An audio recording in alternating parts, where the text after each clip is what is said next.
Hello, everybody. Starting at a not a normal time for us, but nonetheless, it is Monday evening technically, 5 p.m. Pacific, 8 p.m. Eastern Standard Time. Our special guest Alan Ning from the Film Threat will be with us soon. We got a new little countdown. We have what do I have for you guys? Box Office Bonanza, Inside Out 2, and Bad Boys for Life. News item 2, we're going to react to a new song, a new badass song. News item 3, Acolyte Aftermath. I want to know what's next after Alan's amazing tweets heard around the world. News item 4, the Spanish horror film, Coffee Table. We're going to give our non-spoiler reactions. Plus, Mucho fun.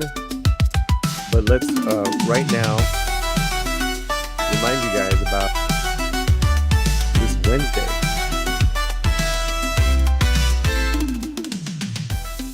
This Wednesday night, members get the VIP treatment, and they're going to hang out on a panel with me as we watch El Sapo versus Los Monstruos. Actually, it's Los Monstruos, not the mummies, but that's this Wednesday night, 6 p.m. Pacific, 9 p.m. Eastern Time. If you're a member of the channel, and there's plenty of you guys, come and join me. We'll have some fun from, I believe, 1972. Straight up campy Mexican action horror film, silliness, wrestling, Mexican wrestlers. We're going to watch that film together. Have some fun, man. Definitely have some fun. We pushed this back from last week. So yeah, thank you guys. Don't forget, guys, on the latinoslant.com, the newsletter, people signing up to the new newsletter has actually grown, and it keeps growing, which I really appreciate. Now more than ever, more people are getting our newsletter once a week. I deliver a new newsletter once a week. And we have our editorial from our .com. We have the best videos, spotlight other channels, and you know, the only way that you can be part of it is the latinoslant.com. Sign up to the newsletter. Countdown. We got a minute left. So what we're going to do at the minute mark, we are going to say hello to some people in the chat. Then we have a brand new music homage, nightmare homage to the Acolyte. Man, I had way too much time on my hands. This week, I can't figure out. We'll figure it out later as to which movies I'm going to be seeing. Thank you guys so much. 30 seconds left. I'm seeing people walking into the green room, and more importantly, into the chat. Sanders here. Keith is here. Julissa, member of the channel. Geeka, amazing baking soda. FKH, Nadia. Hey, Nadia, what's up, girl? Daniel T. And anything that happens, anything that goes right, but more importantly, anything that goes wrong during this next hour, let's say, it's all Alan Ning's fault. Fletcher being late, it's Alan Ning's fault. You know, that's me and Fletcher have decided on that. Anyways, it's good to see you guys. It's a new week. I think the poll we're gonna be doing is how many super chats will it take for me to see another episode of The Acolyte, because I don't want to watch it anymore. You're gonna have to pay me. I don't know, man. It sounds kind of horrible, but that's where we got into.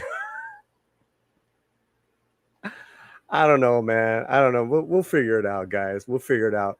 So, okay, let's do this. Let's say hello to some people in the chat. Daniel T is here. Darth is here.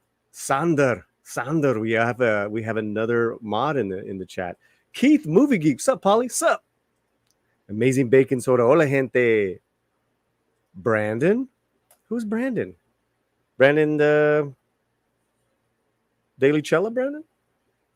Vinny's here. Like I said, Julissa, Geeka, FK, Nadia. Hello, Nadia. We did a great stream the other night. You can see that on the channel. We broke down all 3 Scream movies, the original Scream movies, on Friday nights. Bikers is a mystery movie for tonight. Oh, is it? Yeah. I kind of want to see it, but maybe I do have that AMC though. I do have that movie mystery. That depends if Romy will let me go. But I don't know how motivated I am. Please don't, Polly. I know it will get hits, but it comes at the cost of our nostalgic souls. Ray J's talking about the Acolyte. Yeah, I'm Oh, that Brandon. Yo, what's up? It's the Daily Cella Brandon. Guys, the channel's blowing up over there. They just kind of reinvented themselves on the Daily Cella YouTube channel. Let's get a link to that right now. Sandra or Fletcher, throw that link in right now. 33 people, early birds combined on YouTube and on X. We are live on X as well. Okay, so listen, before I bring my guest in here, I did something really silly, guys. And I created a cumbia. And cumbia is it's a dance. It's a genre of Latin music. And I was inspired by Star Wars Theory's skit. I'm inspired by Alan Ning and his epic tweets from a few weeks ago. And then I got through all 3 episodes and I was like, you know what? Let's make an obnoxious, annoying cumbia. And let's bring it up. I'm already laughing. All right, here it is, guys. Be warned. Here it is. It's coming right now. The power of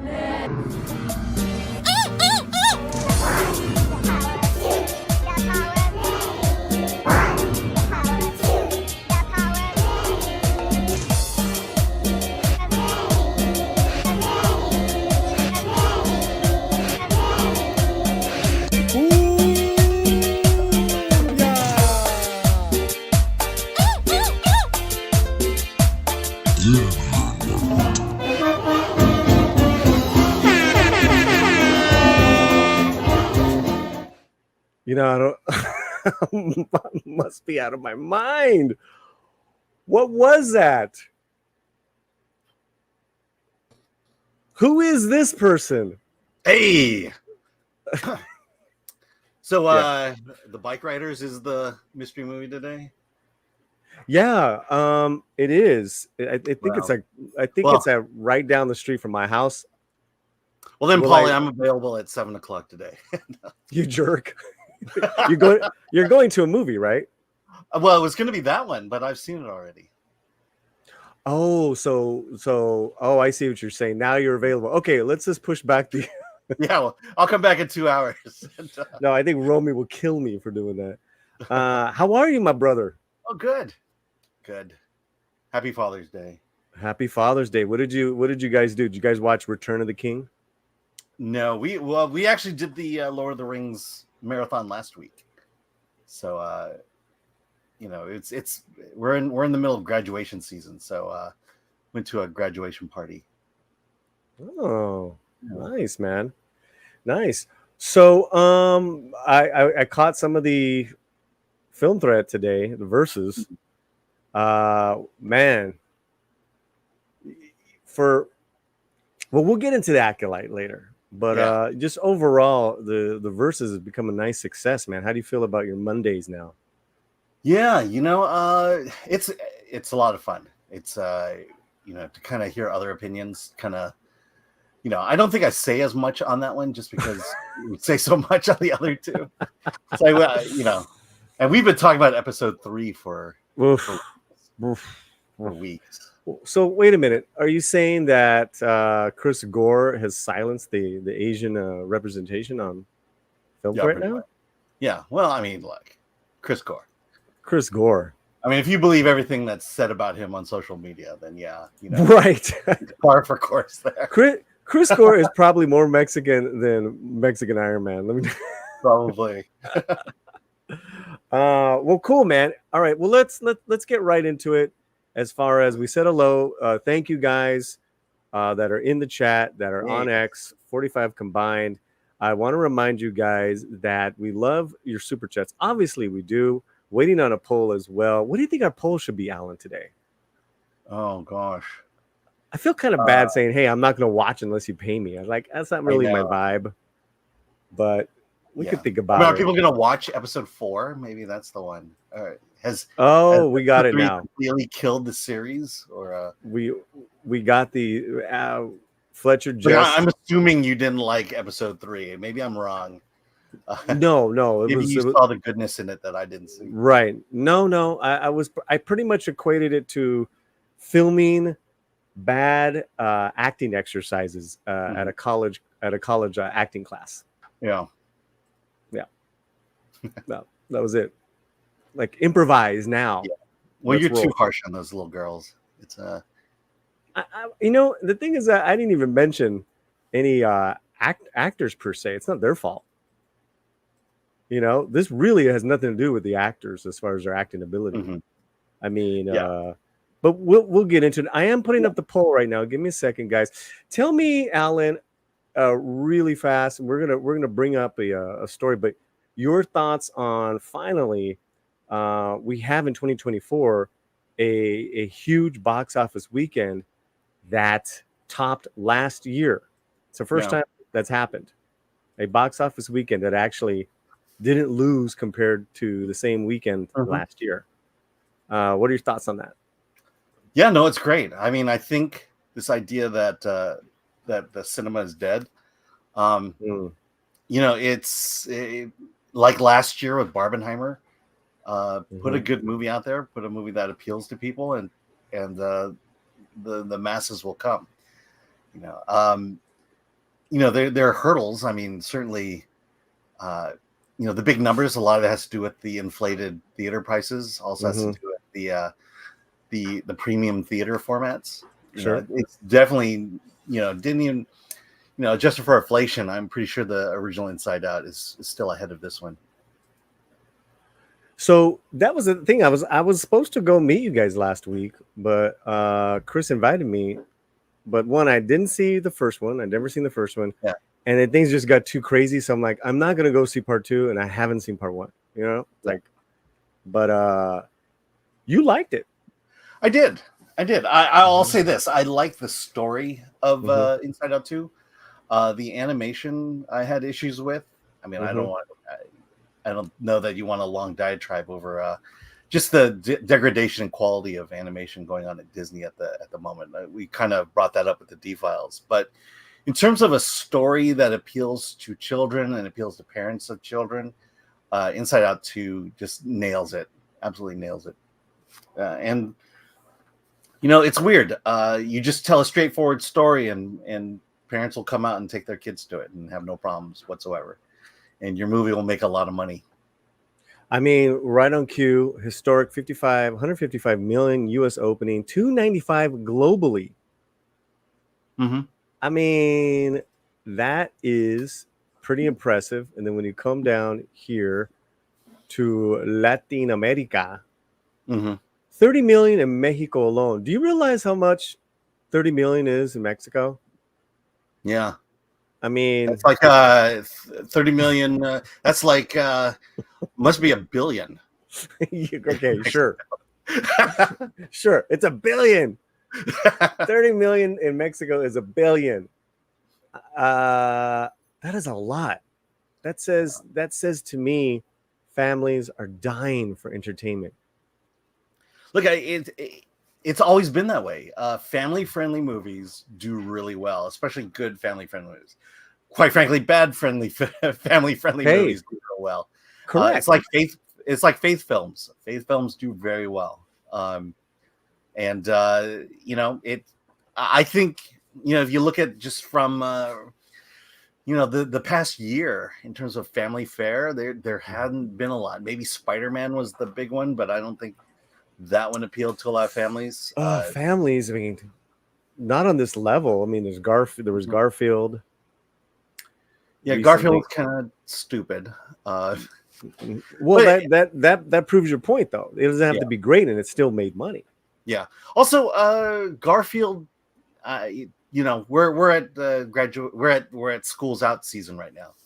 You know, this Yeah. this past weekend was the final schools getting out for summer, and so there's time. And believe me, you know, I took my kid to a lot of movies when she was young. No, Romy reminded me when we were walking, doing the second round of dog walks. It was like the Mhm. streets were empty.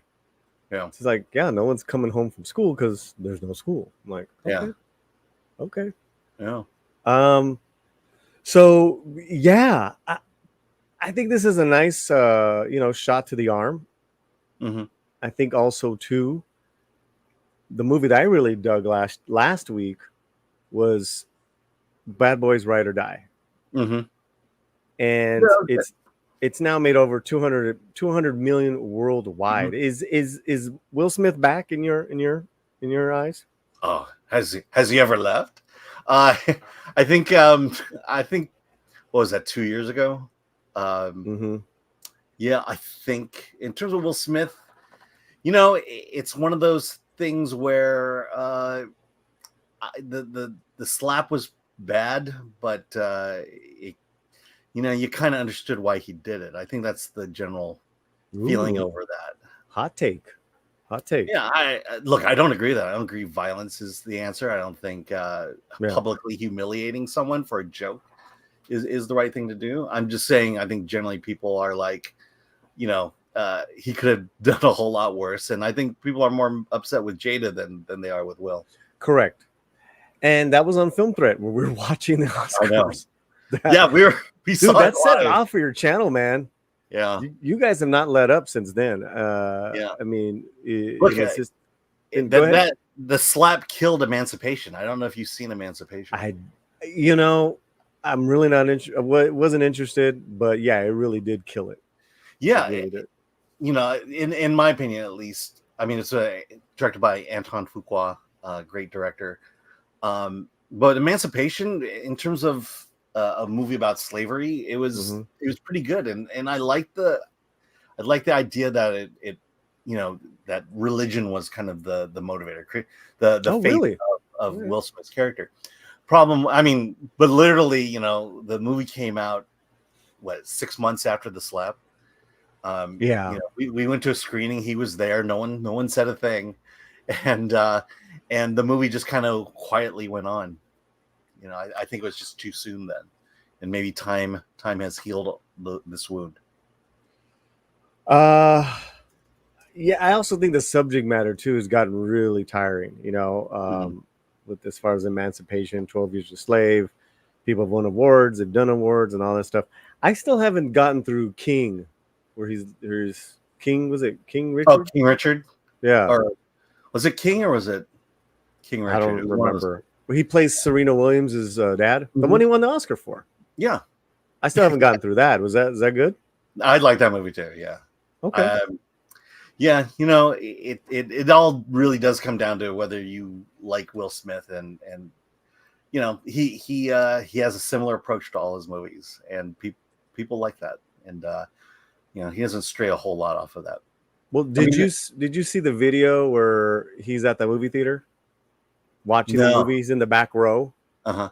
We played it last week where he's in the back row watching it along with the whole audience, and then everyone's walking out, and he just he's walking out with them, and he just casually says, And he's just That was a pretty good movie, wasn't it?" To somebody, and she's like, "Yeah, it was." Oh my god, because it was yeah. all brothers and sisters. So no one said, yeah, it totally slaps.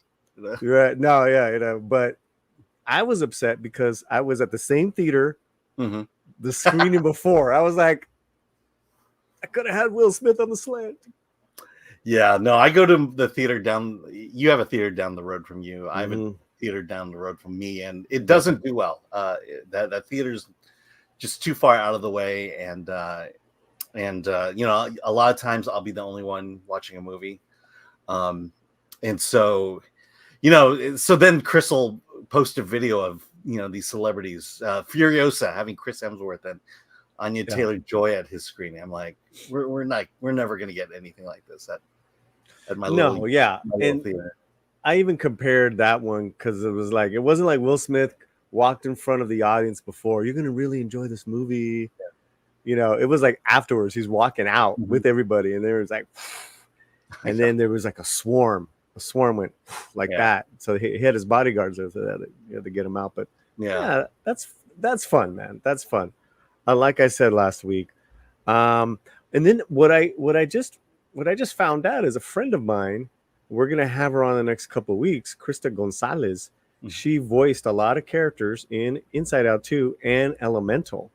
And I was trying to make it happen and bring her on now, but she went out of town today because I know you would have really had some great questions for her. I actually liked Elemental.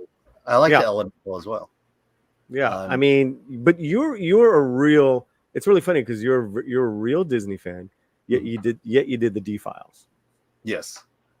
Well, it was. Have I ever talked about it? I must have talked about it on your show. Yeah. No, but it was after watching Wish. I was at the strike had just ended, literally 2 days before, and so they had the cast and the filmmakers, and I'm watching this movie, and it's just like, this is the worst animated movie I've seen from the Walt Disney Company ever, and I just kind of went through on our live stream going. We went through the trailer, and I just pointed out scenes within the trailer of how badly the art, the composition, the way it was animated, how bad it was, and it just kind of went off on it, and then from there it just kind of blew up. 2 weeks later, I heard that video was being played at Walt Disney Studios. And then we had people reaching out to us, about basically people reaching out to us saying, you have no idea what's going on at Walt Disney Animation, and that's kind of where the D-Files was born. Well, I got to tell you, it's really good to see over the last couple of years the Film Threat, Nerdrotic, Critical becoming. You know what I mean by this? The new mainstream, the new access media, without those words, without the bad connotations, meaning that the audiences that made you guys know what's up. You guys keep it real. Now the studios and the leaks are getting more and more to you guys. And then who did I hear that they just. There was one channel, I forgot which channel, where we were saying that an adversary studio wanted to pay them just to come to, like sponsor. Don't worry about the review. They just want the activity because their negative activity will help the movie. Yeah. They've gotten that desperate. What, to pay people to trash their film? No. I think it was like a paid sponsorship, but ultimately, it was Andre. Andre said it on Midnight's Edge the other day. And Midnight's Edge, I should add my bosses at Midnight's Edge. Yeah. Midnight's Edge Espanol, everybody. Andre said that they had a sponsorship opportunity, and I didn't say what movie, didn't say what studio, but now they've gotten to that point to where, like, you know what? We'll take Tom Connors trashing us than no one talking about us. Okay. Yeah, the bad publicity is good publicity. Well, there's that, but then what did you feel about the first part I said in regards to just, you're saying people reaching out on both sides now? They're going to you guys. They're going to you guys. They're not going to Entertainment Tonight. They're definitely not going to Screen Rant and all those mocosos at Collider. Yeah. So what are your thoughts, man? Yeah, I mean, I find it fascinating. It's not like, I mean, we are technically a news site, but, when you look at Nerdrotic and Midnight's Edge, they're more news reactors. They comment, the news commenters. Maybe that's a better word. Which they just take the news items and look at it. We'll certainly publish news items without comment and without bias, but it was.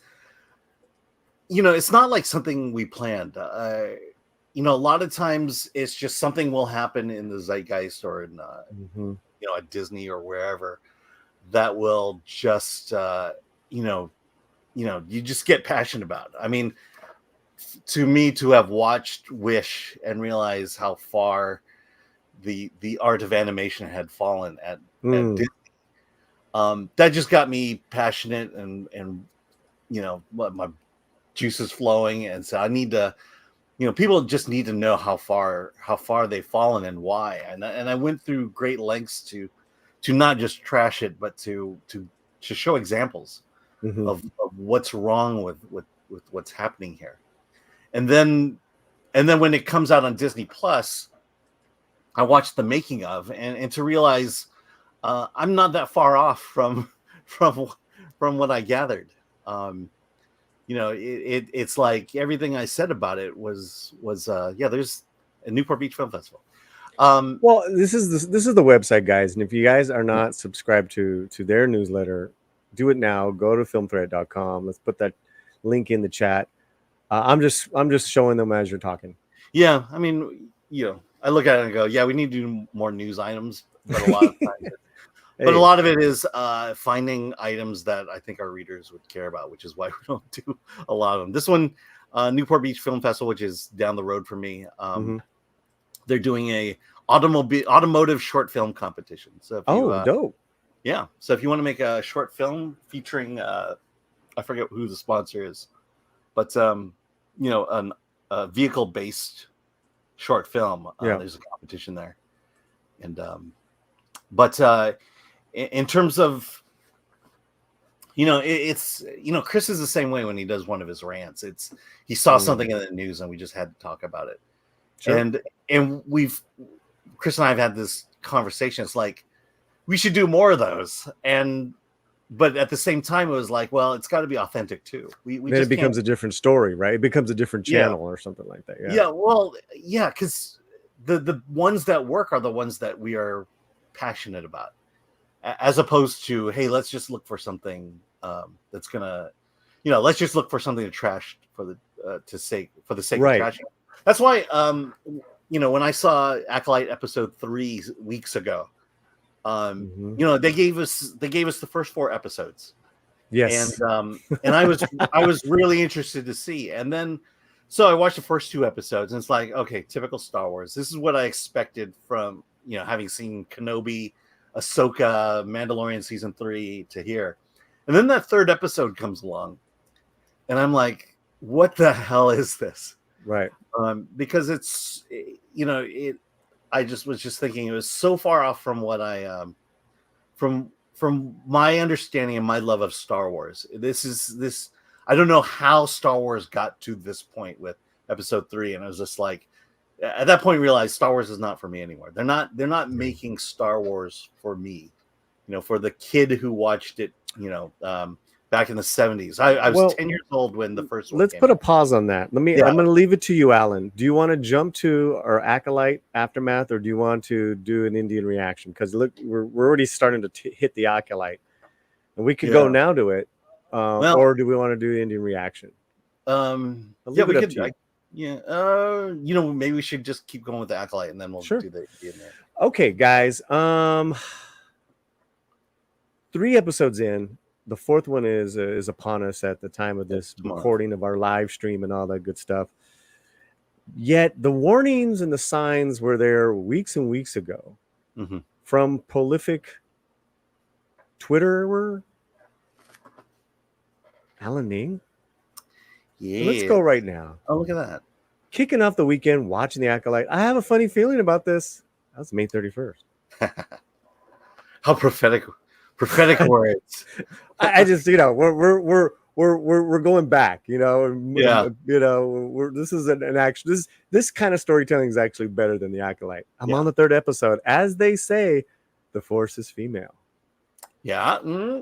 I have a feeling. I feel like I have to see something good. The series has better production values than Mando, Kenobi, Andor, and Ahsoka, and no stupid celebrity cameos so far. Still has serious flaws though, just not as many. I don't know about Andor production value, but Andor. Let's go on. Well, yeah. I mean, we're nitpicking there. In my personal opinion, Andor feels like a very different Star Wars show. Sure. So we get that a lot. And that's all I'm saying there. It's not a criticism of Andor. It's just it feels much different than Star Wars. I'll just say that. No, absolutely. I it's a nitpick. And guys, we're moving on now as these tweets pick up more steam. As you can see, Alan's is going through a catharsis of sorts, a losing of his innocence of his childhood. Yeah, because it's about here where I think I finally saw the complete episode on episode 4, and finally we have pronouns. Yeah, you're dead serious? Yep. In fact, if you want it spoiled, don't go to something I just tweeted. Oh my lord! Moving on up, episode 4 done. Now I'm going to curl up in a ball and cry. Yeah. It was just that realization that Star Wars is dead to me. It's not. We've hit the point of no return. Right. Well. Oh yeah, read that final verdict. Yes. The final verdict. The 3rd episode of Acolyte will finally kill Star Wars for the vast majority of pre-Disney Star Wars fans. Based on Lucasfilm comments of late, they're okay with that. Yeah. Tell us what that's in regards to. Well, the 3rd episode. 3rd episode, and Lucas and Leslie Headland, like Hollywood Reporter, 136,000 views. Yeah. I mean, it's still the news items at this point. I mean, we're talking 2 weeks before the premiere. No, I'm sorry. We're talking the weekend before the premiere of the first 2 episodes, and already they were blaming fans for hating the show, having not seen it, for racism and misogyny and homophobia. Yeah, I love the racism part. Yeah, and just the attack on fans. It was there's just that sense of from Lucasfilm that we don't need you anymore. Thank you for building this franchise for 40 years. We just don't need you anymore. And on that note, you said 6 months ago when Chris said turning Marvel and Star Wars into girl brands will prove to be one of the costliest decisions in entertainment history. And you said it's been 6 months since this tweet went out. How is this controversial today? Star Wars is a girl brand, and Lucasfilm is proud of it. Then there's revenue. The number speaks for themselves. Box office nil, subscribers down, merchandise underwhelming, and yet Verbal Riot said on your show today, they don't care about losing money because the question is, when is it going to end? When are they going to turn it around? Yeah, and that's what you guys were debating about. So I don't know if you had any thoughts on that. Well, I mean, we talked a lot about Disney. Disney is too big to fail at this point. I mentioned this ad nauseum, but I went to the Walt Disney Museum 2 years ago, up at the Presidio, and the Muppets, and the museum is essentially the life of Walt Disney from his beginnings in Missouri to his death in the late 60s, and in the sense you got was that all throughout Walt Disney's career and with the company, he was always on the verge of bankruptcy. Yeah. That one failure would have sunk the company. And, he ran out of money and couldn't complete Snow White and had to show Chase Bank the work in progress of Snow White to convince them that to loan them the money to finish Snow White. Wow. Yeah. So there was, when you're on the verge of failing or of bankruptcy, there's this need in all the work you do to put out a film of quality that will make a lot of money to make back everything you borrowed to make this thing. And so he was keenly aware of his audience, what they wanted and what they needed for this movie to succeed, for them to keep coming back and watching these movies. And so he had a financial investment to produce successful movies.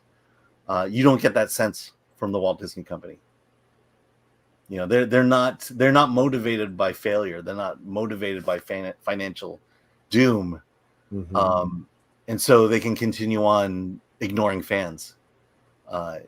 You know, the idea that they don't need Star Wars fans anymore is baffling to me. So going into the fourth, obviously, you think there'll be a stronger reaction because of the pronouns, someone dying. What's next, man? What's next with this train wreck? I mean, this show, among all these other shows, this is the most contested, the most people are saying divided. I don't think it's really divided. I think it's pretty conclusive that a lot of fans are not happy. Yeah, I mean, I can't imagine for the majority of viewers that after seeing episode 3 that they want to continue on with episode 4. You know, the you know, I hate to spoil it for you, but you know, the cliffhanger at the end of episode 4 is the identity of Smilo Ren, who is this mysterious figure, and then that'll get you to 5. So they're going to go with the identity. No, they're going to Smilo Ren. They're going to go. They're going to give you the cliffhanger at the end of 4, and then get you into 5. So that's pretty much the reason to see 4 is to bring you to the reveal of who might Smilo Ren be. But the thing is that do you care? I remember once I saw episode 3. The thing is, do you care? Right. Yeah. Go ahead. Once I saw episode 3 and then had episode 4 to watch, I was like, I really don't care about the what happens next. And what happens next is, you know, it's not difficult to figure out. There's a lot of messaging in it, and you know, and then you know, someone dies in it, by the way, and then you have and you know, because the show is just so predictable. You know who's gonna die, and you know, it's just bad. And I remember just thinking, okay, I'm done. You know, why do I need to continue to follow Star Wars? Because I don't recognize it. You know, I mean, I can't imagine that after watching Return of the Jedi, if you gave me episode 3 of the Acolyte and said, this is the future of Star Wars, I would have said you were nuts and probably given up at that point. Well, what's so odd is that in anything timeline, because you have all these great books that kind of delve into that time, Darth Plagueis, you know, 70 years, 100 years before Battle of Yavin. And then it's like, okay, so we're to believe that this will you know, make sense. You know, Phantom Menace is going to make more sense because of this Acolyte. And we already had a hard time enough with the midichlorians and the way they were presenting the Phantom Menace. You know, was not the most poetic of storytelling, but it was clunky, but we dealt with it. You know, it had its charm. But yeah, man, yeah. And I'm a pretty, you know what? Let's go to there's a couple of things. There's a chat. There's a poll in the chat. Okay, right now, go and vote. We want more votes. Are you still watching Star Wars in general? Right. 43% no. The thread got me. Okay. 35% we have Star Wars at home. 13% maybe watching the world burn. 9% yes, the power of many. I mean, that's pretty bad. That's pretty bad, guys. So well, vote the now. Ratings, the ratings should say it all. We went over it on Versus, but in terms of the first week of the Acolyte, it's I think it's 6th overall in terms of original television on streaming. Weirdly, some drama called Hitler and the Nazis is doing better than the. I saw that. Yeah, I saw all that. I saw. You know, what a world we live in, where that's a palate cleanser. Yeah, but in terms of let's just say that the ratings of Star Wars, Disney Plus Star Wars TV shows has been on a downward trajectory since Mando season 1 first. It's just a steady decline. And what we found is that the viewership of the Acolyte is less than half of Ahsoka. I mean, Ahsoka was bad. The Acolyte terrible. Is half of that. Yeah. Less than half of it. I mean, and as a whole, Ahsoka was terrible as far. And apparently this costs more to make than Ahsoka. So again, these decisions, and my whole comments about the Force is female. Yeah. I mean, how do you come to the conclusion after watching the series so far that a target audience of this show isn't female? When you look at Ahsoka, how do you not come to the conclusion that the target audience isn't predominantly female? Men are going to watch, sure. Yeah.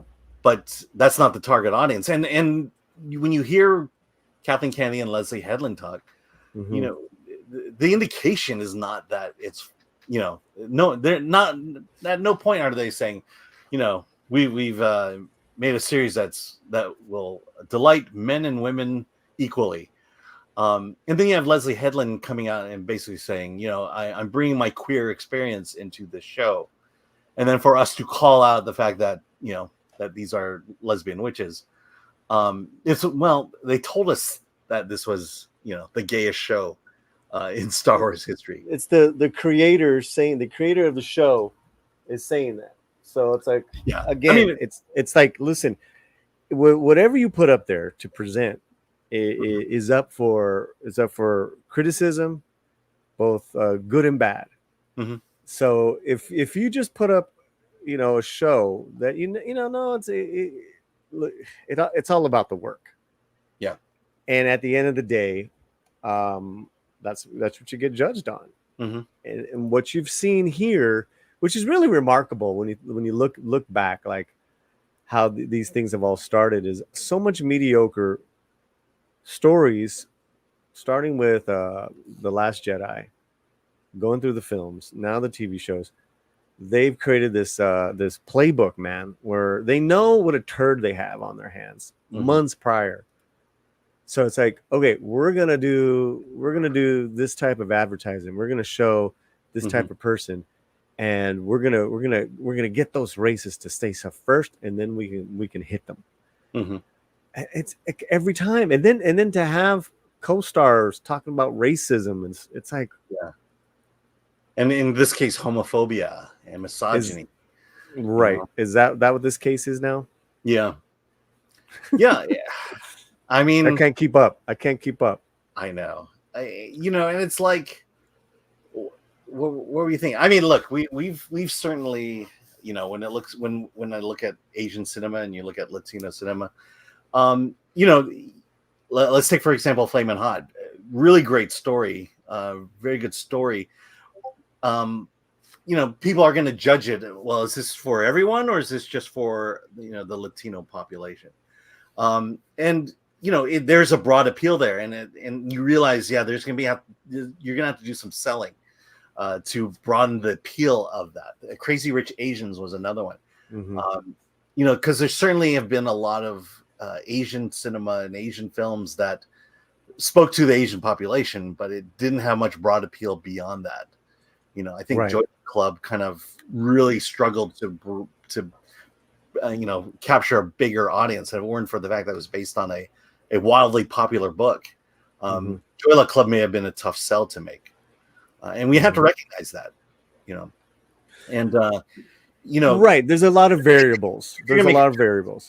Yeah, if you're gonna make a show that's for women, led by women, has a large gay themes behind it, you've got some selling to do, because the average American is not going to go see it, and unfortunately, the average American is not seeing it. What happened? The average American is what? Is not seeing the Acolyte. They're not. Well, the average American is not gay. Yeah. I mean, even saying that, I'll get canceled. But my point being is that let me back it up, guys. Okay, and I say this all the time. You brought up Flaming Hot, Crazy Rich Asians. Long Game, any of these other movies, where if you make this a very cultural specific, or let's say gay specific, I don't know what film, then you better work extra harder Mm-hmm. to get to that mainstream audience. You better market extra harder. It helps if your film is good. Yeah. That really helps, and you get good word of mouth. That Yeah. really helps, because guess what? We'll go see two funny black men shooting stuff up for 2 hours Mhm. and make it the number one movie, because not because they're black, because it's really entertaining. Yeah. Well, Um, I'll give you the I example. yeah, Everything, everywhere, all at once. yes, I loved it, and I remember after seeing it saying, "Oh, this is a tough sell," because you do have that Asian cast, and you have this sci-fi slant to it, mm-hmm. pun intended. And I was delighted that it received the success that it did across the board. And that was one movie where it was like, I'm not sure it's got that broad appeal, and unfortunately it did. Well, and again, Alan, this whole thing of like, is this meant for me? So Mm-hmm. when I say with Latin films, when I'm critiquing them or critiquing how they're marketing, if you're just marketing a Latino film just to the Latino audience, even if you get every single Latino to see that movie, Mm-hmm. to see that TV show in Yeah. the US, it's still going to fail. Yeah. And we're a lot of people. Mm-hmm. We Yeah, are a lot of people. I've had that discussion with Asians as well. Right. But you can get every Asian to see this movie, but you need a broader audience. But you would want that too. Mm-hmm. That's the thing, is that you don't want to you're not just doing it just for your own peeps. You're doing it for all the peeps. Yeah. You want everyone to come be a part of this. So how would you make the Acolyte inviting for everyone? Yeah. And they didn't. It's not. It's Actually really miserable. They're not nice people. There's actually a terrible coven. They're terrible parents. Mm-hmm. The philosophies of their ideal of Leslie's ideals of being a parent, really twisted. And then the relationship with the sister. And also the idea that I don't know who's good and who's bad in this. Right. And because you have to come into a show. I'm sorry, you have to come into a show and root for someone. Yes. And here I'm not sure who I'm rooting for. And even the prior two episodes, I'm not sure that I don't understand Osha enough to want to root for her. Well, and actively root for her success by the end of the story. Well, and I go back to Darth Plagueis because they're all Sith, and the main characters, they're all bad people. Mm-hmm. It's not in the book. They're not trying to get you to like them. You're fascinated by just the levels of cutthroat, the levels of where this lore's come from, and that's fascinating. Mm-hmm. There's nothing fascinating about this. Like, who can I, like you said, at least latch on to? There's not enough of Lee, and frankly, his character's getting a little weak. And these Jedi, there's no one's likable. I know. I mean, no one's likable. At one point, it was that moment when Saul says, when I was 10 and the Jedi took me away, they took me where there were other kids who were just like me, and I'm like, if I didn't know better, this is grooming. I mean, this is very dangerous for an adult to tell children. That we're going to take you away from your parents, but don't worry, where you're going, there's going to be children just like you. But that's not the Star Wars lore. That's not the Jedi. That's not even, they wouldn't even be bothering with these two Force Light older girls, because they're too old. But also there's just so many stupid problems with the storyline. I mean, with everything, it's really insulting, man. We got some comments. I'll just say this, but it shows that there's a lack of moral grounding in Leslie Headland, because Kathleen Kennedy, because there is right and wrong in this world, and to call that into question, and then to continually be ambiguous as to what is right and what is wrong in the universe. I mean, sooner or later, in life, we learn what right and wrong is. Mm-hmm. Right. And of course, we're all complicated people. Absolutely. You can put a little bit of that in there, but don't put too much, because then it doesn't become a hero story, a heroic story. You know, make the characters' flaws clear, but don't go too deep down that line, because you want that hero to rise, and that's it. Yeah, I'll tell you when it started. When I started noticing this kind of moral ambiguity, it's when the phrase "punch a Nazi" became popular. Look, Nazis are bad. I don't agree with with anything a Nazi stands for, but the idea that we are justified to just walk up to one and punch him in the face, right? Just says, we're moving in the wrong direction, and that this, it'll start with a Nazi, but it can transfer and bleed into anyone. Call anyone a racist now. Well, that's justification to punch him in the face. What was it that female gamer last week telling everyone, come and fight me? I mean, do you know what you're doing? Do you know like people on the streets, if you say that stuff, they're not gonna have a conversation with you. They'll just smack you in the face. Yeah. They, you don't. Why are you messing with violence? It's so weird. And I don't mean to go down the social political hole, but it seems our friends on the far left do that more. Yeah. Well, it's this. We have the problem with society, and I will say that it's happened on both sides. But the reason we're divided is because we've allowed ourselves to demonize people we don't agree with, and it could be big issues we disagree with, like right and left, or it could be small things like toilet paper out or toilet paper in. This is we can't. We're not in a society anymore that says we disagree and we can agree to disagree, and that we can continue to have these conversations, or that issues in life are not as black and white as we make it out to be, and we can't have a conversation anymore, can't debate anymore.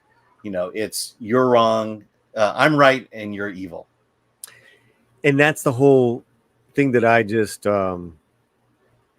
I don't accept the construct of that, like that left and right, because what it just leads to is that, like you just said, you can't even talk to anyone. You can't even have a conversation.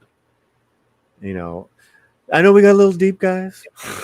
All right, that's okay. Let's get to the chats. Let's get to those chats, man. And if you're so kind, super chats are great, and PayPal is awesome as well. Yeah. Amazon Baking Soda, the Acolyte is an electrifying triumph of visionary brilliance and unmatched epic grandeur. Sorry, I really meant to say the Acolyte is space trash in a galaxy far, far away from Star Wars. Yeah. That's good. That's good.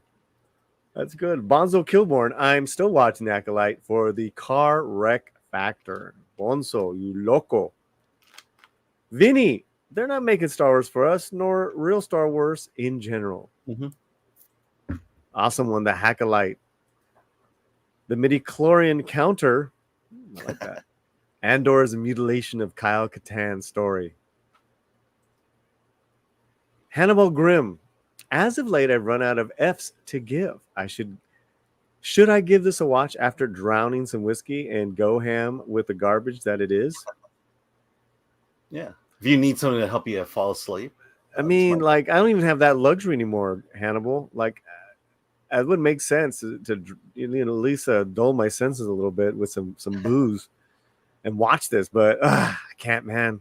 I can't. Yeah. Might be worth giving up sobriety for. No, because my sponsor would say, turn off the television. No, he would say, I understand. Drink away. No, it would say, turn off the television and get to a meeting. Get your ass to a meeting. Donovan says even the critics score went down after episode 3. First 2 weeks, 94, 96. At episode 3, score is now 84. So that's the critics even. I'll tell you what happened with us. So I wrote my review of the Acolyte, and took on Rotten Tomatoes 3 days to get my score up there. Really?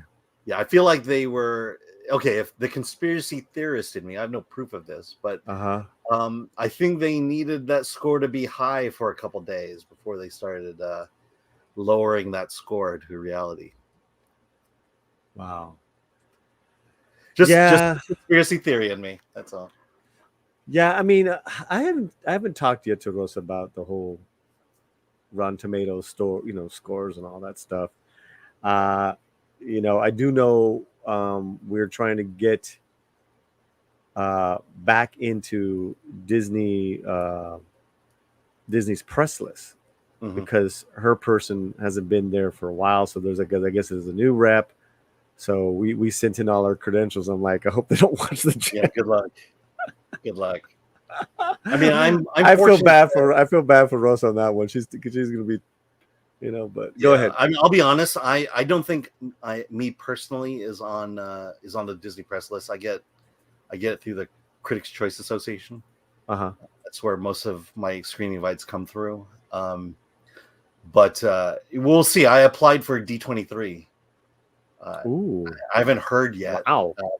But it wouldn't surprise me if they didn't let us go. Yeah. And quite frankly, I'm not sure that I really care about going, but we'll see. Yeah. For something like that, you should listen, man. They're gonna get it either way, whether they invite us or not. They're gonna get it. Yeah. Pat Finch. For me, I still got the classic Star Wars video games, old expanded universe comics. Wow, nice, and novels. I hadn't had a chance to read. Good luck with Disney trying to sell Star Wars to Mika Brzezinski. Mika. Oh, Mika. Is that Mika? It's Joe's wife. Yeah, lame. The scenarios here. My cholesterol is wrong in the universe, but chicharrones are so good.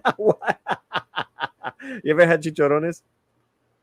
Is that the pork rinds? Fried pork rinds, yeah. Yeah, no, I buy it often at 7-Eleven. Yes.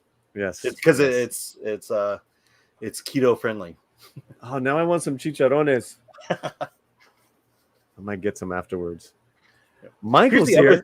Here's the other thing. Let's if the Acolyte was made for women and the LGBTQ community, why aren't women and the LGBTQ community watching the show? Why aren't they watching the show? It's a great question. Yeah, that's a great question. I mean, that's a real question. That is a real question. Lightyear, when they had the gay kiss. Yeah. The movie tanked. Why didn't the LGBT community come out and support that show, that movie? Great question. Answer us right now, LGBT and women community. Why are you not watching these shows? They're for you. Yeah, they made it for you. You are represented. Guess what? They don't. Yourself. The majority don't like shit in space. They just don't. Yeah. Yep. They just don't. Unless it's like Chris Hemsworth or some beefy icon with the shirt off, they'll go see. Or if Sandra Bullock is in a movie, that's when the lesbian community goes sees the movie. You think I'm joking, guys? I'm not. They love Sandy Bullock. Yeah, and they didn't come out to see Furiosa either. No, Furiosa's a lot of problems with that film. Michael's here. My two favorite story and social commentators in one sitting. Hey. Make this a regular thing. Call it the slant ning fuerte. Wow. That's a tongue twister, man. But you know what? That gets my bigote going. So we'll give you the bigote right here as soon as we find the video clips. I didn't have them ready. I feel like I'm an Alan or Chris Gore right now. Where's my bigote? Search it. Boom. I know.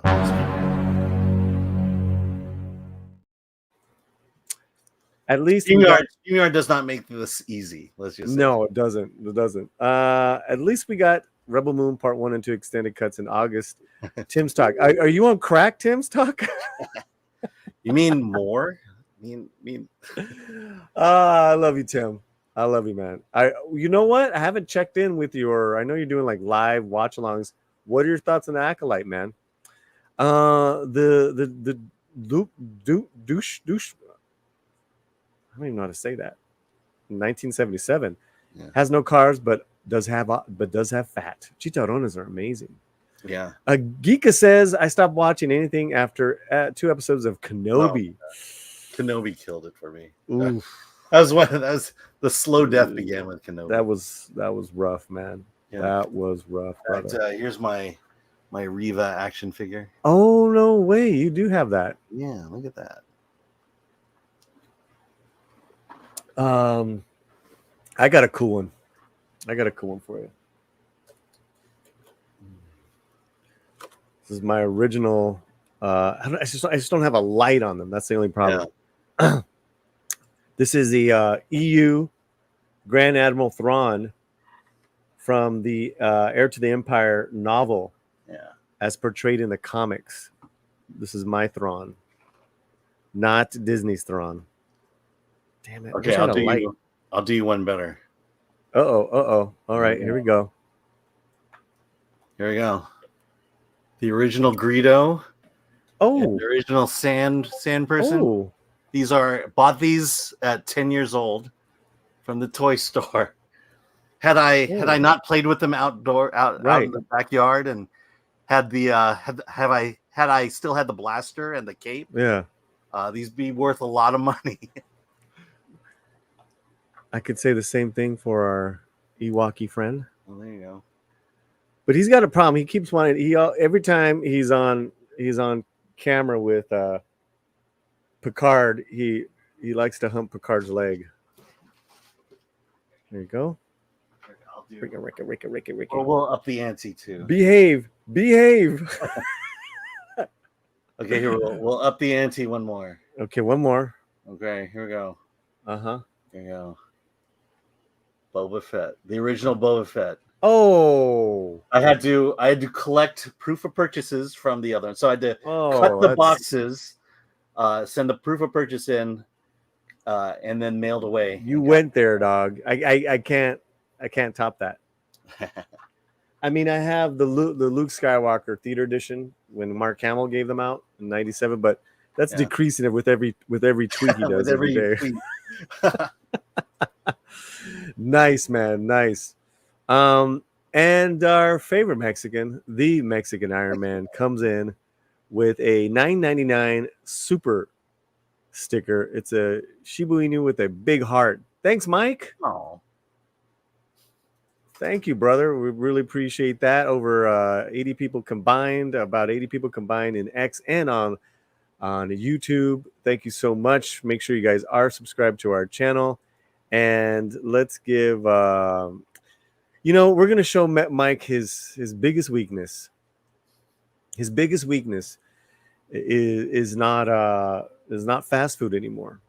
No, his biggest weakness has always been Puerto Rican women.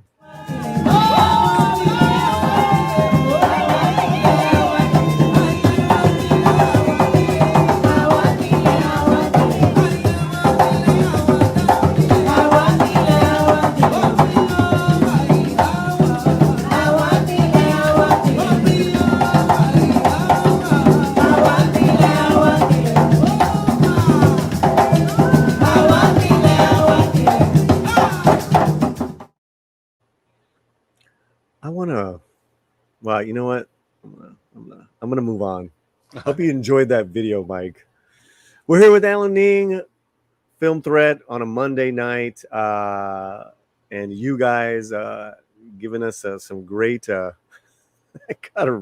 can now get a Reva figure at Ollie's for $4, but no one bought them. Where were the African American families buying that for their kids? I know. Is it our fault? Ay Dios. And she's actually, the crime is she's actually a decent actor, but not in that show. You know what it was? I remember seeing her do the interview circuit, like Kelly and stuff. And it's like she's a very nice, bubbly personality. Yeah. And then you couldn't tell from there. Yeah, and then you make her. The feeling I got was they took this really nice person and tried to make her mean, and she's just so nice that she couldn't play mean. Yeah. We got an important question in regards to action figures. Is your Picard a Dixon Hill version? I have no idea. I just know I don't have the box anymore. I got maybe the box in another room. Here's the stand. Is that from a specific episode or? It's just I think it might. You know what? Yeah, I think he had a hat. I think it's isn't he Sherlock Holmes? Oh, okay. Or is that from his Christmas Carol theater? No, it's because might as well be. That's Ebenezer Scrooge. Ebenezer Scrooge. Ebenezer Picard. Yeah. Okay. Well, man, I thought it would be fun for us to react to something different. You guys you do some different reviews on the film Threat, and there is a huge Indian film coming out, science fiction film coming out, I believe the end of June. I'll get the date to you guys, but it's called Kalki 2898 AD. We've been covering it. Have you heard of this movie, Alan? The name sounds familiar. I know nothing about it. Okay, well, Prabhas, the big actor from Bahubali 1 and 2, he's the lead in this one. That's Rajamouli's movie before RRR was Bahubali. So Prabhas is like this huge, like The Rock actor. I mean, this guy's like Mr. Macho Indian dude, and he's the lead. I will tell you that it is set in the future, but it has kind of lore connotations where they're 5,000 years apart. The avatars kind of like meet like thousands of years ago. Then they're going to come save the world. There's all this. It's a huge scope. It's a pan-Indian movie. You need to check out the trailer. But I want us to react now to the song. And if this song is the anthem for Prabhas's character, Bari Baba. So what do you say? Put on your music cap, Alan. All right. And why don't we? I've heard a little bit about it. I mean, a little bit of the song, but not to where it would ruin our. It would ruin it for us. Are you ready, Alan? Yes, let's do this. All right, let's do this. Here we go. Got this on. Got the volume. Play. What are your musical thoughts? Well, first I don't understand the story of the movie. Yeah, no, I like it. It's not knowing the language and kind of influences things. But I think this is always the appeal of Indian cinema are the dance numbers. Yeah. So, yeah. Well, I'll also say that every time I've gone to an Indian film, the theater is always full. Yeah. And I'll also say, and everyone's talking. And everyone's it's like going to see Bad Boys in the Hood. Open at night. Yeah, which I think is a great experience. But what do you guys think in the chat? What do you guys, let me know. I will be seeing it on opening weekend. Let's get to some chats. Do it, Polly. What am I doing? Interesting, but don't understand Shiat. Well, yeah, I don't understand what they're saying, but I don't think they're saying bad words. Tina Guzman, what is this? I'm late. We just reacted to an Indian song, a new Indian song from a huge new movie that's coming out. It's the most expensive produced. Donovan Bradford, catch a song, but yeah, no clue what the crap he was singing. No. Yeah, even the subtitles weren't helping. Yeah, it was auto-generated. They need to get the English ones always ready to go. Wear the pants. Oh, Yeah, wear the pants. oh, go wear those pants. Yeah, well, the Indian Film Festival is going to be here, Alan. Do you know about that? Yes, I do. Yeah, there's 2 films I really want to see. One's called Kill, and there's the other one is called Maharaja. I want to check those out. Pat Finch, I know this artist. He's a very big named Punjab Sikh pop singer. His name is, I'm not going to say that, Didi. I also recommend you check out the Bad Bunny MIA Bollywood remix by Twin Beats. Pat, thank you for the info.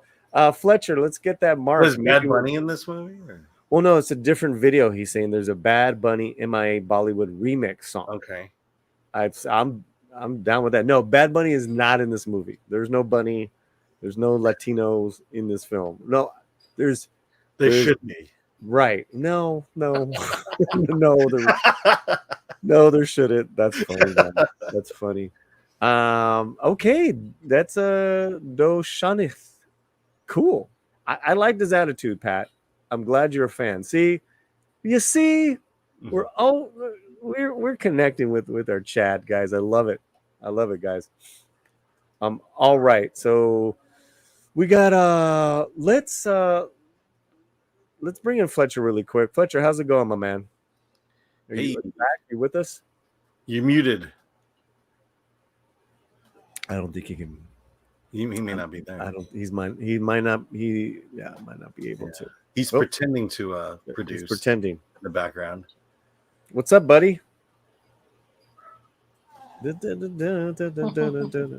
Still can't hear you. All right, there you are. What's up, buddy? Fake it till you make it. Fake it till you make it. What'd you think of that song? Uh-oh. Oh, you can't hear me? Oh, hey, what's up? We hear you now. Oh, yeah, we it's hear really you now. Cool. I like him. Yeah, he's, it's a classic Punjabi, sync pop. It's really cool. Diligent is his name. Diligent? Oh, man, it's too bad that he's... Did I freeze again? Or? Oh. Yeah. It's all right. And then my keyboard Diligent. power just went out, so I got to plug this in to get some power. So bear with me for a second because I actually do have to get up. We do have super chats, some gifted memberships. Fletcher, can you talk, Fletcher? And he cannot. I don't think so. Okay, let's play a quick video and I'll be right back. Give me 30 seconds, guys. Thank you for the super chats, for the gifted memberships. Be back in 30 seconds. Arr. Mm. Nice. Arr. Mm. Hey, do a mariachi one.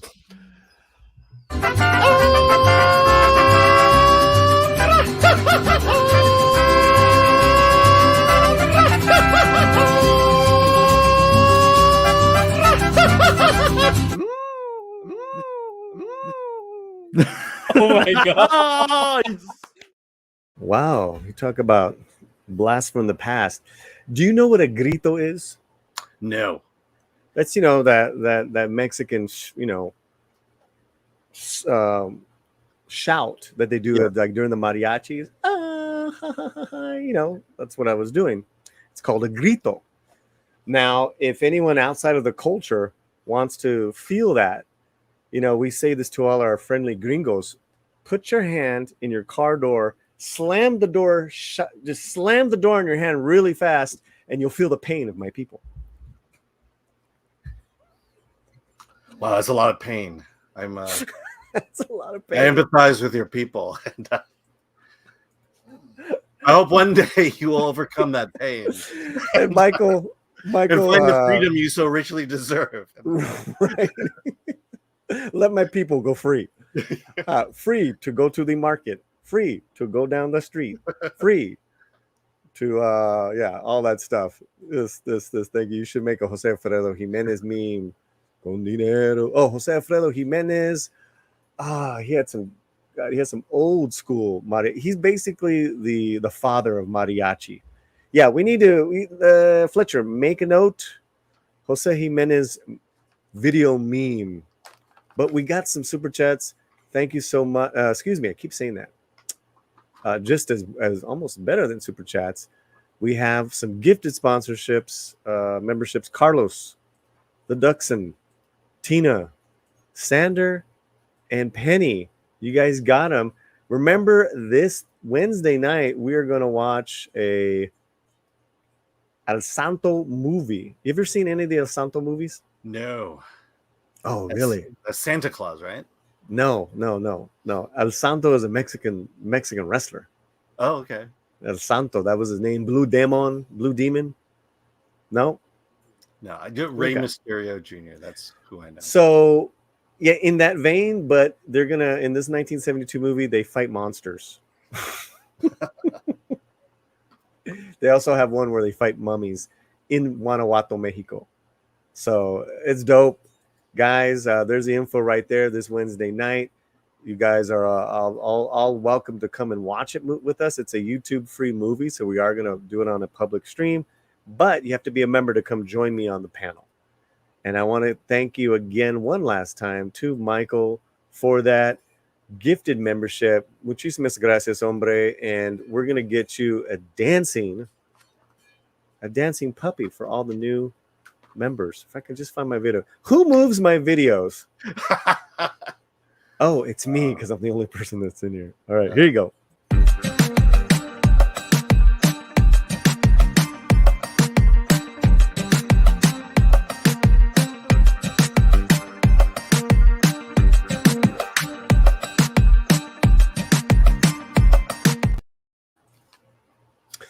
That's Rumi's least favorite one. I still love her reaction to your mariachi shout. Oh, that video. I don't play that one a lot anymore. It's an older one, as you can tell. But yeah, Again, when you drink tequila, and that you're feeling way more prone to throw out a grito there. Alan, you a tequila drinker? No, I'm not a drinker. Good. Good. Yeah. I took care of that one long ago. Just don't do it. Wait a minute. Hannibal moved the videos. Damn it, you. Yes, El Santo versus La Momia. But we're going to have El Santo versus Los Monstruos contra Dr. Frankenstein.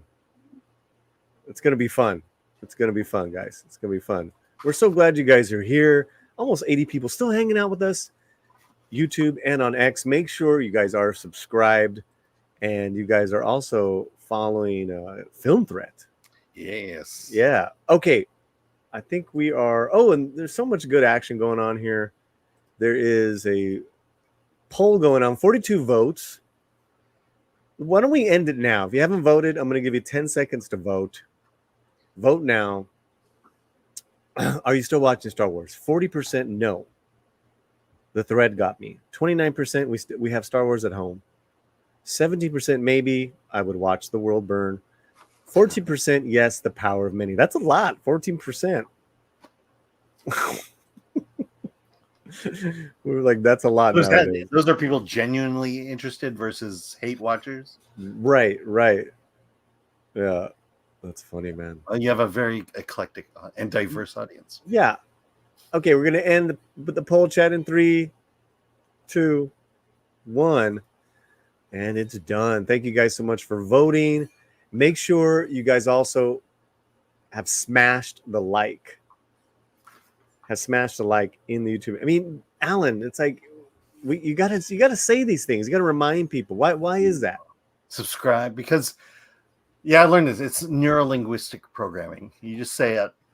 If you say it, people will do it. So when you say smash that like button, you probably just got 3 right there. Yeah. I want to remind you. You had interviewed Brandon Lore Maxwell, the American Homeboy. Yes. Yeah. So I want to get you guys on a stream again soon. So let's make that happen in the next month or two. Is it coming out, or does he have a new film? He's got a full distribution happening for American Homeboy, and he just shot something I can't tell you. I can't say, because. but he's revamped his YouTube channel. Like they're starting to really kick butt. And was he self-distributing before? Am I correct on that? Or? Yeah, Brandon, I don't know if you're in the chat still, but I saw you earlier. He totally did it on his own, like something unheard of. He went to every movie theater, and he ended up making his money back. His money back. That's the goal, and then some. And well, yeah, you make your money back and enough to make your next movie. Right. So no, it was very successful, and I know the film thread, the review was fantastic. So yeah, no, it's a very good documentary. I learned a lot. Yeah, it's really good. Okay, I think we have one more. Let me see, where am I with my banners? We got one more thing. Oh, let's talk about the coffee table really quick. Non-spoiler reaction. We have not yet talked about the Spanish horror film called The Coffee Table here on this channel yet. I have been telling people, a la Chris Gore, don't read about it, don't watch the trailer, just go see it. I am going to say this, though. If you are a mother and you are sensitive in regards to motherhood and children, be warned, because it's a very disturbing film. I think it's how do I put this? Well, look, not just that. I saw it yesterday on Father's Day. What? Yeah. No, Chris is like, "Oh, you got to see this movie. You have to see it. We're going to talk about this movie. This movie, like when I told you to see RRR, you need to see The Coffee Table." And so I got my screener, and I told him I'd watch it over the weekend, and I chose Sunday morning before everyone woke up, and I put on The Coffee Table, and it was just like, yeah, happy Father's Day. And then I gave my daughter a long hug, and now I know you're doing you really can't give details, right? Because you're going to do your own official review. Yeah. On Film Thread. I can give you like social reactions, so to speak. Yeah, I would like. Right. But I think the thing here too is trying not to oversell it to people, right? Because we are so desperate for entertainment. Mm-hmm. It's out of Spain, and was it Cayo Sanchez? Is the writer director? Let's just give you the. Already here, you've given away too much. We're gonna give you. Listen, this is public. This is out there. It's not like an exclusive photo. Right. The premise is a couple buys a coffee table, much to the begrudge of the mother, She thinks it's stupid. Yeah, and she's got a baby in her hands. They're at he really wants that table. Right. So his argument is that you have decorated a house, you've picked everything in the house. I want this one thing. Let me be a man. Let me pick the coffee table.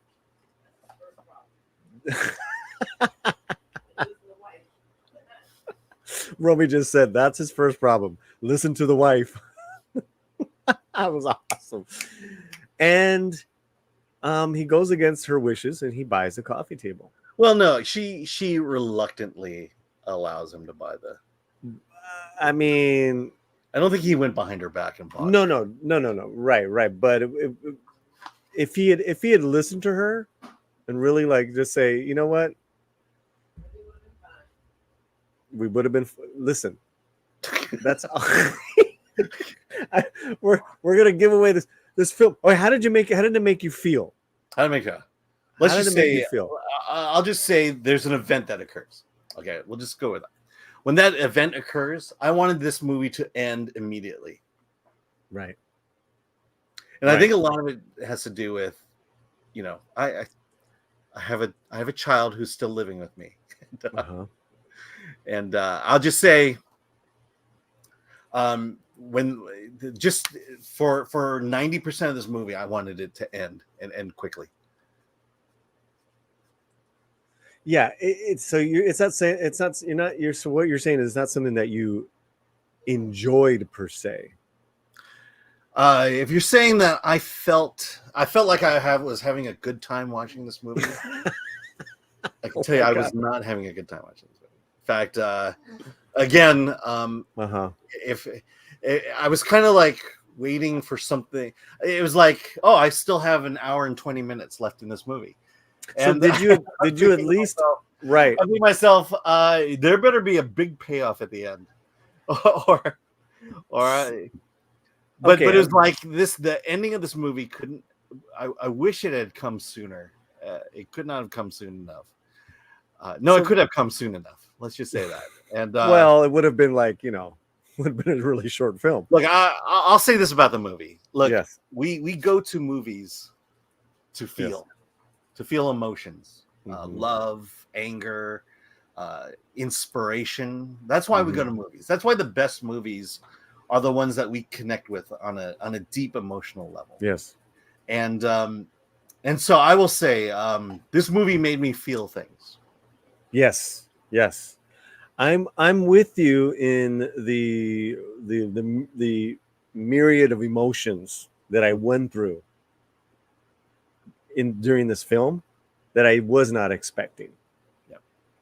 Then I want to say how impressed I was with the storytelling, with the direction, the pace, and the actors, because I'm like, where's this gonna go now?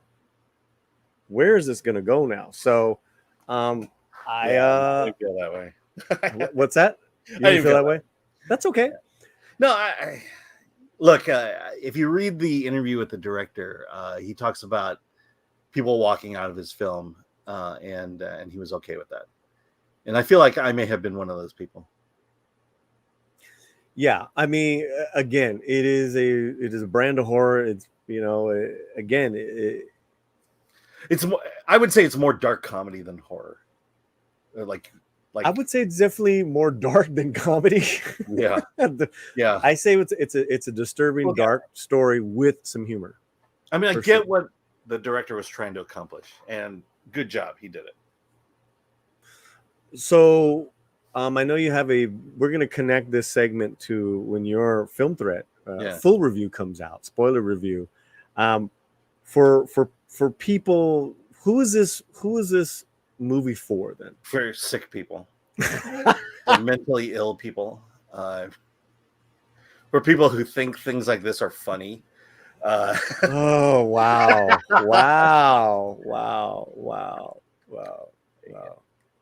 I mean, I think part of it is just the fact that I'm too close to the situation. And, enough said. Well, that is our non-spoiler reaction. I mean, I try not to be a prude about these things. No, it's all right, man. I try to accept movies for what they are, but sometimes it's like Poor Things. It's like, okay, she likes to have sex and constantly have sex. I appreciate that, but it was after a while it's just too much. Right. Yeah. Okay. I mean, you clearly appreciated the movie better than I did. No, I was in. Yeah. Listen, I was in, and I've seen it 2.5 times. I'll never watch that movie again. Oh, okay. Well, there you go. So there you guys have two different varied opinions and takes on this film called The Coffee Table. But if you're into dark tales, yeah, then then I would check this out. All right. Wow. Speaking of dark tales, what's up, Fletcher? Yes, Fletcher seen Yeah, no. You guys sold it well enough for me to never even look at the. I'm gonna delete. I had to download the what do you call it, the poster for the thumbnail, and I'm gonna go delete that right now and just put my holy water on my phone. I think you're okay with the poster. I don't know. Holy water on your phone. Holy water gonna pray it out. That's Yeah. right The out. poster sets the tone of the movie. Let's just say that. Oh boy. Oh boy. Oh boy. Okay, so we're gonna leave soon, but we'd be remiss to not have our Mucho Fun segment with not have it and have Alan Ing here with us, because Are you gonna make it's me do something racist again? it's time we do some fun racist stuff. We'll be right back.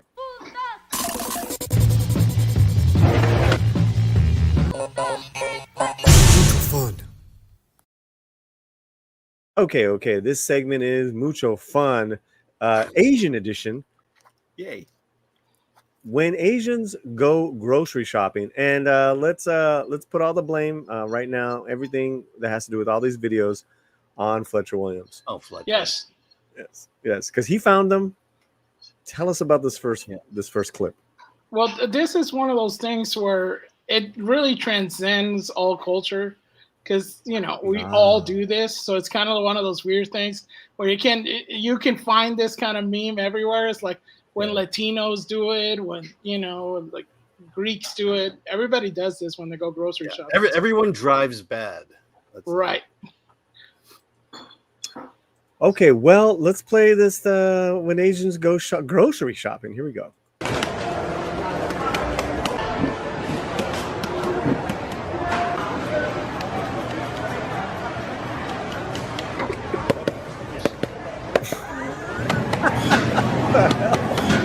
Why does he have a mask on, Fletcher?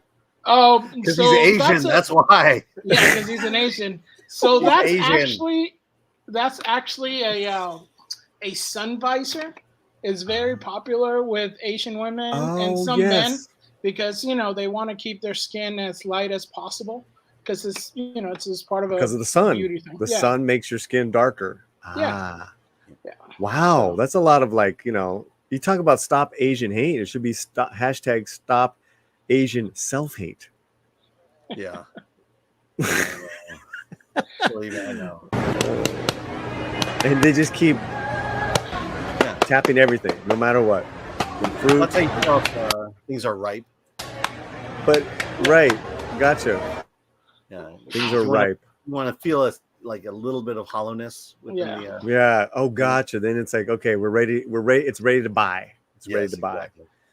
Exactly. What's this next video, Fletcher? So this is how to speak fake Chinese.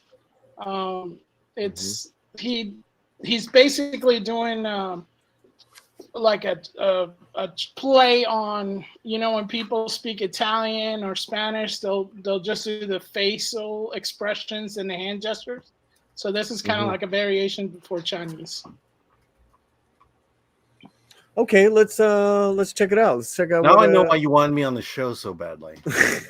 Yeah, these have been backing up, Alan. These videos. We have a catalog of videos depending on your ethnicity. So if Gore decides to come back on, we have a whole bunch of German stuff, and Irish stuff, gringo things. Yeah. No, Polish. You got to get Polish stuff. Okay, we'll do Polish stuff. All right, here we go. How to speak fake Chinese. Fake Chinese? What? Let's do it. The first thing you want to do is you want to get the voice inflections down. So for example, how are you in Chinese would be 你好吗? You want to have that up, down, up. 你好吗? Okay, is that true, Alan Ning? It's true in the nature of the language. I don't know that you're not going up and down on purpose. Okay, but we are trying to inflections are incredibly important in Chinese. In fact, if you inflect the wrong direction, it could be a completely different word.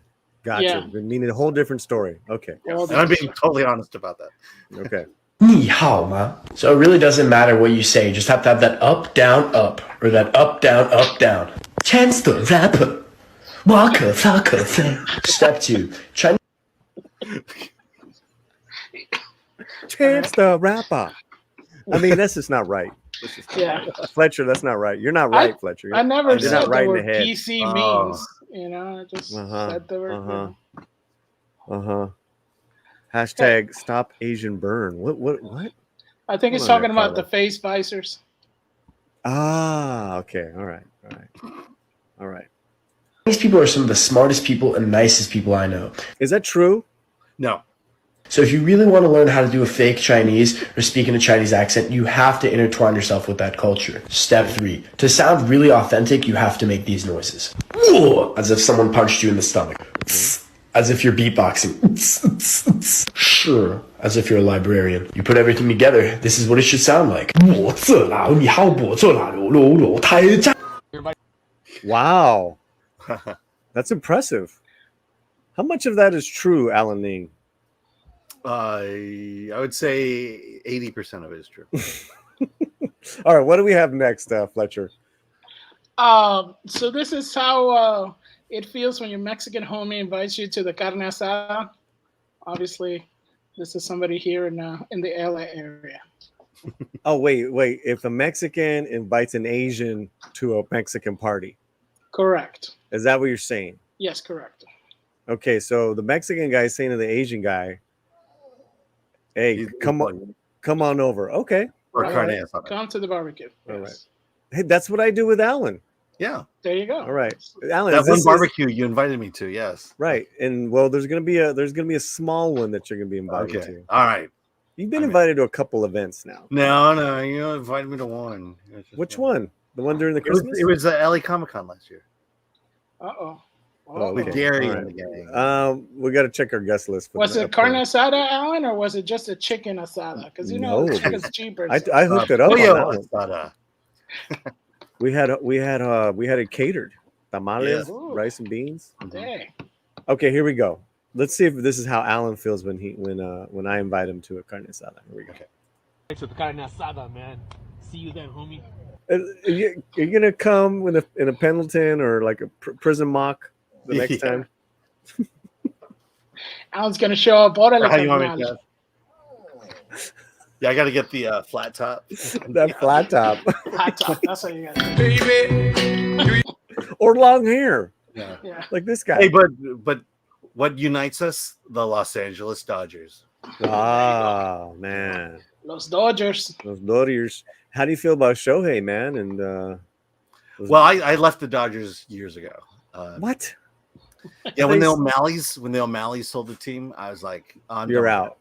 Yeah, it was no longer a family team. It's now a corporate team. Oh man, come on! Don't bring me down, bro. Yeah. Don't bring me down. Don't You try to remember the bring down. O'Malleys? Don't try to rain on my parade. His grandpa. You remember- tried- Okay, what do we have here, Fletcher? Well, here we have Chinese grandpa tries Mexican food. Oh, I'm just reading the thing. I mean, it's kind of just That self-explanatory. looks like my Yeah. grandfather. Yes. Self-explanatory here. Let's just play That it. could be my Mexican grandfather. food. Hola. I don't know anything. Amigo. One more words I learned, you know? What? Mañana. Manana, Mexican Coke. What's the difference? They put cocaine in it? I said, not the Mexico. I like this one. So the difference is this is made with cane sugar instead of He's high chugging it, fructose man. corn syrup. I would say just almost the same. Tacos. And my favorite meat, Ours. cabeza, which is the head. So it's soft, fatty, and tender. Like you. Like you. Well, the grandfather, I was getting a good one in there. All right. Nothing special for me. Birria tacos, definitely like the cabeza more. I like this one better than that one. You do? Yeah. Damn, a Like some burrito. birria. Got lengua. You know what a lengua is? I don't know. What is it? Tongue. Tongue? I wanted to switch it up with another meat that I feel like Chinese grandpa would like. Hey, yo. I'd rather get it hot. But the middle is the best. It's a deer. Flour tortilla with beans, lettuce, tomatoes, BLT, Mexican BLT. That's a good. That's an out of a 5. 5, 5. Take it down. Oh, he liked it a lot. What's your favorite Mexican food, Alan? What's mine? Let's see. I mean, it's got to be the taco Tacos. Yeah. What kind of meat? meat. Let's see. Oh, carnitas. Ooh, yes.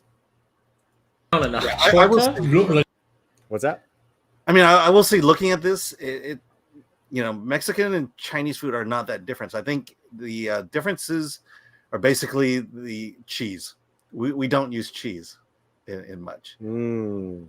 But But he liked the quesadilla. yeah, That's interesting. like we have mushu pork, which is that's kind of close to a burrito. Ooh, Tongue is definitely an ingredient we use. It's just cheese. This You know, is depending cheese. on the part of China you're from, spice is a good thing, but cheese. I can't think of a single Chinese dish. that has Oh, cheese. that's interesting. That's Yeah. interesting. Chicken burger. Wow, how can I hold it? It's so big. That's crazy. I'd rather have a Burger King. El Pastor Taquitos. Our Chinese grandma should try this. Oh, silaba, I tell you. Mm. What the It's good. But we're not done. We have more dessert, Gung Gung. This is the best day ever. Tres leches. Cream milk. We use this milk too. Sure. I'm not very like this one. You don't like this one? You're on crack. No, I'm on Mexican Coke. How Latino? I'm on Mexican Coke. Cute. All right, we're almost done here. But you know, I couldn't let you go without some Latinos pronounce. Oh, So okay. we got game consoles. gonna make you You're an old school gamer, aren't you? I gamed definitely throughout my life, but I'm by no means a gamer. You're a gamer. Gotcha. Yeah. I mean, I It's did. pronounced What's There's that? all the arcade machines. That's what I Arcade, played. man. Yeah. video game consoles. ¡Dímelo, viejo! ¿Cómo se llama eso ahí? Oh, eso es un PlayStation. PlayStation. ¡Mis gusto! Ok, y está aquí. Yo jugaba Mario Bros con ese.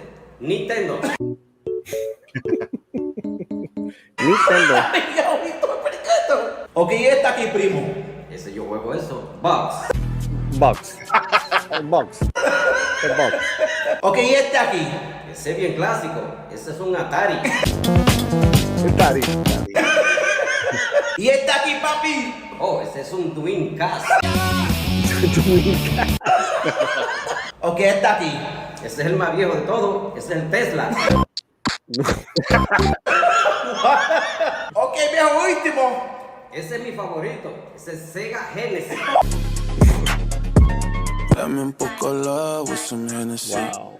How Latinos? How Latino? All right, we got one more for you, Alan. One Okay. more for you. I think this one. I think this is gonna knock it out. I think you're gonna like this stuff. All right, here we go. Latinos pronounce action movie actors. Uy, ¿cómo se llama ese actor? Okay. Sylvester Stallone. You think this guy is gonna get close to saying Sylvester Stallone? Sure, he'll get real close. Okay. How can you not pronounce that name properly? That's pretty hard to pronounce, man. I don't know. He'll probably just say Rocky or something, but here we go. El de Rambo, Sylvester Stallone. Sylvester Sebastian. Stallone. Dímelo, Ale. ¿Cómo se llama ese actor? Ooh, Keanu Reeves. You want to give it a shot? How is he going to say it? Alan? Oh gosh. I'm gonna say Keanu Reeds. I don't know. Keanu Reeves. Okay. Reeds. Okay. El actor de Maitri, ese Canu Ribe. Yeah, I was completely off. Keanu Reeves. Well, reverse means reverse, doesn't it, Fletcher? Reverse Reverse canoe. is- Yes. Yeah. So al revés would mean backwards. You're backwards, right? What does canoe mean? Well, canoe is it's a canoe basically. Yeah. So canoe, Yeah. que ya no es. So it'd be backwards It's an canoe. indigenous name. It's an Yes. indigenous name. It's indigenous now.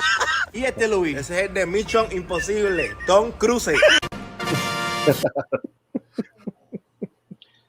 Tom Cruise. Cruise. Michon. Tina Guzman. Michon What the heck? It's like, what Well, you know, just Tina, watching? we can't just be like shitting on the Acolyte for 2 hours. We gotta have some fun here, man.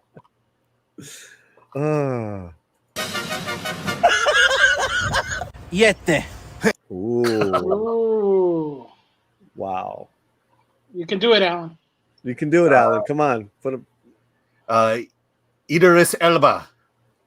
Idris Alba. Okay. Ese de Moreno es duro, ese es Idris Elba. Who is this black guy? Idris Alba. I'm getting it's like, am I adding syllables or am I taking away syllables? That's where I'm getting the confusion. You never. It depends on the Latin guy that he asks. I know. Yeah, That's yeah, the yeah. problem. It's not like the same Latin guy where you can kind of like, okay, Start to guess, yeah, Idridi Iba. Wow. We do know that most of these guys are from the Dominican, though, right? Right, yeah. So Yeah. it's a lot of Dominicans, some some Puerto Ricans and stuff like Yeah. that. Yeah. Yes, this is 100% for real. This channel, Yeah, this yeah. guy's channel is huge. Yeah. They just they hang out in their breaks usually, and that's what they do in the breaks. Is that they just have fun in their lunch I love after it. lunch, and they do a little clip. It's kind of like Mr. Beast. Yeah. Yeah. Y este aquí, ese es el vampiro de Vlade, Welly Snap. Willie a snap. Yeah. Wesley is not. You gotta Willie snap. Well, yeah. it's not. When Wesley the Snap. government sends you a check, you go to the Wesley Snaps to cash it. Wow. Y este, papi, el actor favorito mío. Ooh, this is his favorite actor, he says. Oh, if it's favorite actor, it's Jean-Claude Van Damme. Yeah. How do you say that, though, with the accent? That's how I would say it. It's his favorite actor. Of course. Okay, all right. He learned how to say it properly. You think it's going to be proper. Okay. Street Fighter, Jean-Claude Van Damme. Okay, último. Yeah, he had a lot of emotion with that, though. Van Damme! And then we see Really? Rob Van Dam. He really got into that one. Ah, that is amazing. Okay, here we go. El presidente fuerte, Arnold Schwarzenegger. Yeah, I had to cut that one a little short. Yeah, they had I censors don't in place. understand. What did he say? I have no How did he idea. finish that? Yeah, Paulie, tell me, how did he finish that? What is that? What is that? Fletcher, what is that? That's Arnold Schwarzenegger going. As an Afro-Latino, do you approve of this, Fletcher? I fully approve of this. It's basically my cousins hanging out. I don't know. I cannot Oh, not my approve God. it. I feel like he could go into the hood and actually say that without Yes. getting any trouble. He was so close. All right, I think we're done. How Beautiful. There you go, Alan Ming. Such a Doesn't regret culture. ever regret coming on the Latino Slant. Yeah. It's been fun. We're gonna let you go because I know you're busy. I know you're gonna go to a movie that you're not Well, gonna I go was, but I've already seen it. to. Are you sure it's that film? Well, I don't know. Did you double check? Well, I think Yeah. Chris said it might be that, but Yeah. I don't know. I actually All have right. 2 films to watch tonight anyway. So Well, that was a lot of fun, Alan. So I thanks for want to inviting thank you, brother. But what do you got cooking? let's see. We got Hollywood on the Rocks this week. I think we're talking about the coffee table on Wednesday. If not, it's going to be mostly Hollywood news. And then we got a bunch of reviews on Friday, including The Bike Rider. And Ooh. I believe Thelma. I'm supposed to see Thelma. Have you on, seen that yet? No, but I noticed that there's some early screenings, so I may go to that. Wow. Okay. And I'm seeing Daddy-O tomorrow. And then there's Sound of Hope coming out. Yes, I've seen that. That's Okay. yeah, not as depressing as Sound of Freedom. Oh, Did good. you see it already, or did Romy see it? No, Rosa's seen it tomorrow night. Our film critic is seeing it tomorrow night, and we'll get a review up. Yeah, I'll probably go see- I'll just say there's a special Juneteenth preview. Oh, On that's Wednesday. cool. Yeah. I like that. It looks like an incredible story. That might be something Fletcher can go to. Yeah. It's very Actually, we inspiring. were thinking of going to go check it out. We were talking about it with my wife because I think the previews were in Cabrini. So Yeah. Yes. And it's yeah. not, and the feeling of dread that you felt in Sound of Freedom is not in this one. Yeah. Yeah. That was a pretty that feeling Pretty was intense. pretty real. In Yeah, Sound of Freedom. this is more hopeful. Let's Yeah. put it that way. Good. Well, cool, man. Any movies you're really quickly? Any movies in the future you're excited about? Big ones. Oh gosh. I think we mentioned it. I mean, I think Deadpool Wolverine is the big one. Yeah, that one's. And then we'll be in San Diego when that comes out. Oh, that's right. So yeah, you guys got all that set up. Yes. Well, we got a panel. We have a panel on Saturday night. Nice. And I think that's about it. I think Chris and Dante have one on Thursday. So. Well, Alan, we love having you on, man. As always, brother. Yeah, thanks for having me. Appreciate it. Okay, we'll let you go. All right. And thank you for all you. You guys know where to follow him, and we'll see you soon, bro. We'll get that barbecue on the books really soon. Oh, yeah. Definitely. All right. All Have right. a good night. See you. Bye. Oh my God, man. Alan's always. I'm funny, hitting the man. button. All right, Fletch. What do we have coming up? There we go. All right. So you have a couple of movies that you're going to go check out. But also, we want to let everybody know to please go to www.latinoslant.com to please let's bring that up to the channels. Yeah, let's just bring that up because we have a fresh new articles. Fresh, newly revamped website, guys, for you guys, and it is gorgeous. And you got, when this window pops up, that's where you can give your email, and we will send you that weekly newsletter. But check this out. Isn't that pretty? So fresh and so clean. And articles ranging from culture, movie and TV, music, and cultura. So really, if you want to, I think what's good also about this, guys, is if there is a kind of a movie or a documentary that you kind of heard of, but oh, what about that old movie Los Olvidados? We're starting to really hit a lot of older Latin American films and doing retro reviews. So come on over to our site to get those reviews, as well as the new ones. Fletcher, we got Unexpected. We did Furiosa. If right, Planet of the Apes. Yeah, Fall Guy. And also, Rosa gets to see movies early, and she'll have a review, coming up of a movie, pretty soon to check out. So, check back often, but just like Paulie says, you basically put your email in, and it'll be waiting for you in your inbox when there's a new article up, and you'll be able to get the latest and support the channel, and it costs you nothing. It's free, and we don't sell your information. No, don't sell your information. Everything's free on the website. Like I said, I've been working very hard on it. Thank you, Hannibal. Thank you, Julissa. And the newsletter mailing list is growing, which is great. And as well as all the major links that we do, from the social media to YouTube, as well as our merchandise page. We never talk about our merchandise page, and yet we have merchandise. We got merch. We do got merch. So that's another great way to support us, is go buy a cup. Go check it out. In fact, you hit the merch shop right there. Oh, it opened up into another. We'll do that some other time, but there you guys go. Okay, so I am, like I said, Wednesday, you have the membership movie night.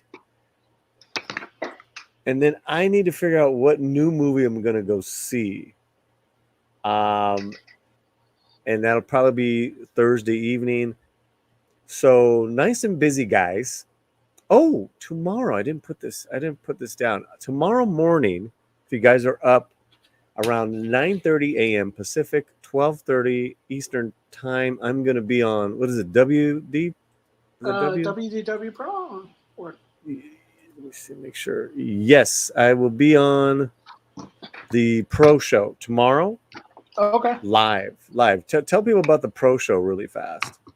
So basically, the Pro Show is a channel that covers a lot of media based on like the Disney sphere, but also expanding out to the parks and things that are, connected to Disney and the movie industry. It's also, ballooned more into other types of media, and they're doing a lot of great panels. Polly has been on the show a lot of times, and a lot of cool people show up, like Lorena Creel, Culture Casino, and a lot of cool people come hang out. So yeah, it's gonna be fun. Check it out.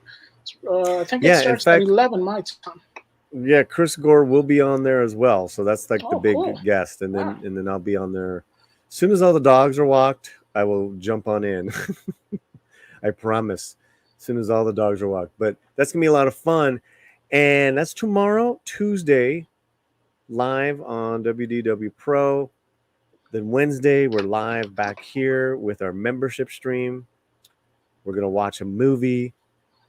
Then Friday, we've been having fun with these trilogies and timelines. We just did last week's Scream, the week before Bad Boys, and I need to see what I need to look at our list and see who's available. But we've been having a good time with the trilogies, calling it TNT trilogies and timelines on Friday nights.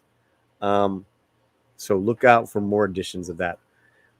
Finally, I'm gonna step out of my comfort zone, and I have it marked on the when is the presidential debates? I think it's the 27th or something. Okay. Oh no, we got the Copa America, so that's what everybody's been talking about. All right. Well, listen, I'm going to be on a panel on the Daily Cella Live with Brandon Lauren Maxwell, some other panelists, and we are going to react, and it's on the 27th, and react and to give our 2 cents on live on the presidential debate. Something I never do, but I go where I'm invited. And Brandon's a good dude at the Daily Cella. I thought it'll be interesting. I'm going to totally coming at it as an independent voter, and who you're gonna have to earn my vote. So we'll leave it at that. But that's a first for the Latino slant. So real busy, Fletcher. Yeah, and that's gonna be I think June 27th. So just June 27th. Yeah. June 27th. Yeah, you're brave and reacting. Yeah. I gotta tell you, the big reason why I want to, why I think it's important, and why I think it's important that Daily Cella and Brandon's doing this, is because we don't have we don't have independent Chicano and Latino thinkers out there reacting to political stuff. Unless I think that political space is very, very slanted towards the left. That's so, and even those people are entertainers. They're not necessarily independent political thinkers, journalists, writers.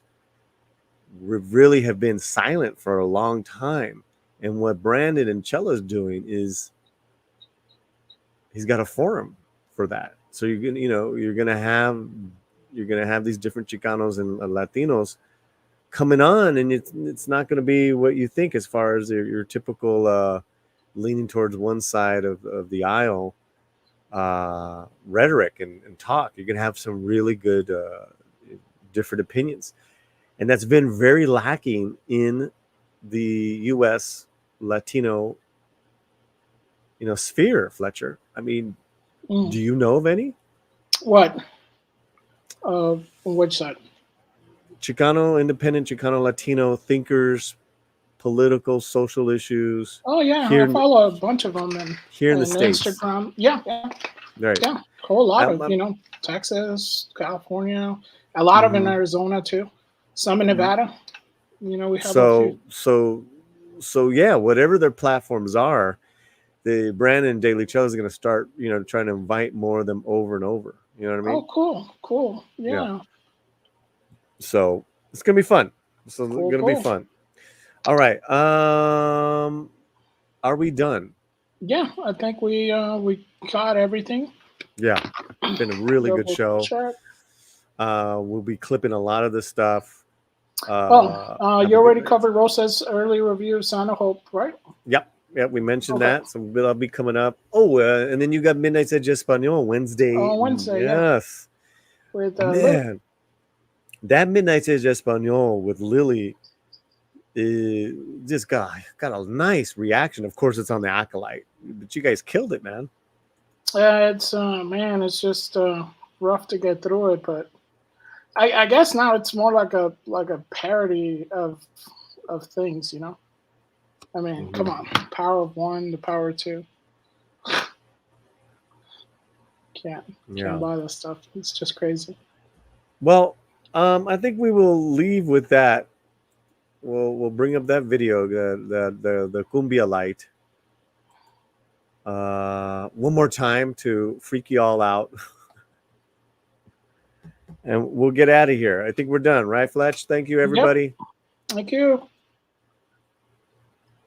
And also, if you could, after you watch, I know a lot of people watch it on the replay. If you can, please, leave a comment under the video every time we have a new video. It'd be great if you guys leave a comment, because it does help with the algorithm and it helps the video get, a lot more traction. So we really thank you for that. Have a good night, everybody. We'll leave you with the Cumbia Light, not Acolyte. Cumbia Light. Adios. The power of